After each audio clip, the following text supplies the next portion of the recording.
shorter. What do you mean? Well, you know, time always expands or contracts to fit the work, and it's just more interviews. Yeah, More interviews, but shorter. shorter interviews. Yeah. What do we have? 4.5 minutes. Usually they're, what, 6? I do remember them at one time being 7 to 10.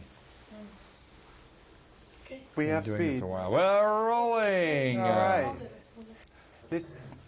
You guys made this a hard movie to talk about because you can't give away some of the characters. You can't really You talk can't about give away anything. You can't talk about. Don't talk about this movie. You really can't. You know. No.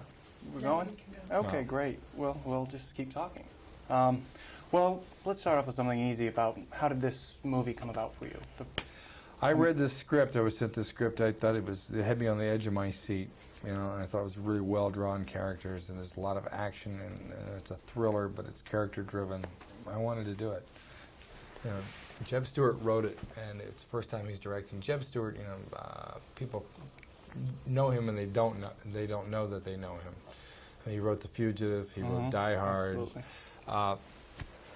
You know, he's been around, and we've loved his movies. They never made any money though. No. No. Speaking of which, when you said you read the script and you loved it, are you picky about what you do? I don't see you turning out films like some actors.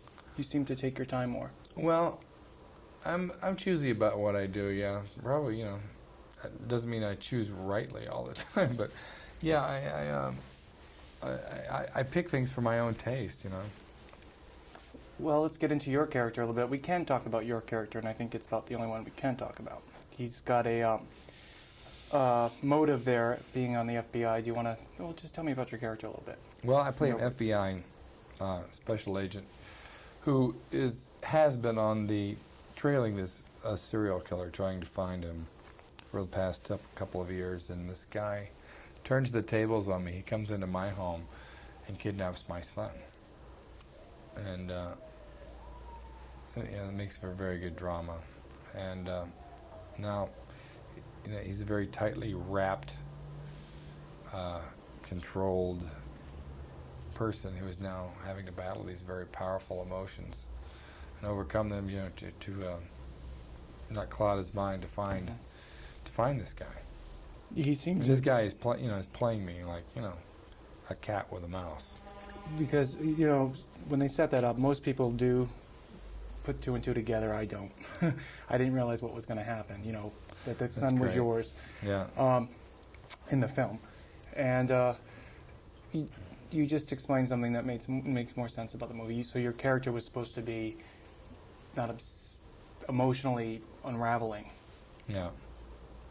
Not emotionally. Not emotionally unraveling during this, because I didn't know for the first little bit Yeah, that he has a tight lid on all that. You know, that's the way this guy is set up.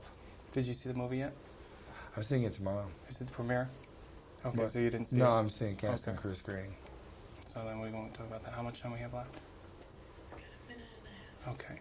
What do you have going on now? Well, right now I did a movie in Bosnia, or I did a movie in Serbia, former Yugoslavia, about the Bosnian War. I directed a movie for TNT. It's my first time out directing. And I'm doing a remake of The Parent Trap. That's right. Mhm. I read that in the trades. Mm-hmm. You know what? I did want to ask something about behind the scenes. It was on location in Colorado. Was it really difficult? Because I heard the weather was really bad around that time in February. Well, the weather's always that bad around that time of February. You know, it was what we had was that it was really cold, but we didn't have enough snow. That was our problem. We wanted it to snow, and it was, you know. So they had to buy some during snow. Oh, we were almost to that. It finally dumped on us, but it was about 20 below. That was It's hard to work on that. I can imagine. The train scene was another thing I wanted to ask you about.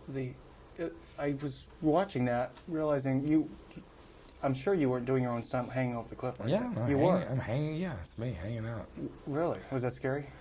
Well, it just appears that way. You know, there's you're wearing a wire that takes. They've really perfected those things that you're not falling. You're not going anywhere. But then I don't really have vertigo, so it was okay. It was rehearsed, and I felt safe. Because they did the camera angle downward. You were really. Yeah. I was like, There's a couldn't moving that train going underneath it. And I didn't think that was a blue Yeah, floor. how do you fake that? Yeah. You can't. Did you wrap us? Okay, we're wrapped. Okay. Take care. Ann. You're sitting too far over that way. Usually you're in the middle. I know.